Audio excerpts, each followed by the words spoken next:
আমি বুখারী সানি পড়েছি। তো আজকে যখন আমি বসছি এখানে মনে হয়েছে যে আমি 31 বছর আগে যে বুখারী শরীফ পড়ছিলাম, সবক পড়াইতেছিলেন, মনে হইতেছিল আজ সেই 31 বছর আগের দিনে আমি চলে গেছি। সম্মানিত উপস্থিতি, আমার এই শাইখের জন্য দোয়া করবেন। আর আমি হলাম বাংলাদেশ খেলাফত মজলিস, শুধু খেলাফত মজলিস না, আমি বাংলাদেশ খেলাফত মজলিসের পক্ষ থেকে আমাকে মনোনয়ন দেওয়া হয়েছে। আমার প্রতীক রিকশা। আমি আপনাদের সকলের দোয়া চাচ্ছি এবং সমর্থন চাচ্ছি।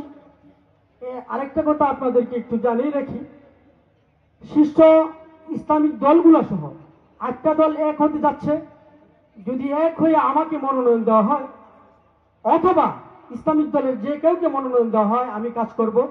আপনারা বিগত 54 বছর বিভিন্ন জনকে উল্টাপাল্টা দেখছেন। আপনারা এই বছর আপনারা ইসলামী দলের পক্ষে যে আসে, ইসলামী দলের পক্ষে বুঝিয়ে আমার সংক্ষিপ্ত কথা এখানে শেষ করছি। আসসালামু আলাইকুম ওয়া রাহমাতুল্লাহি ওয়া বারাকাতুহু।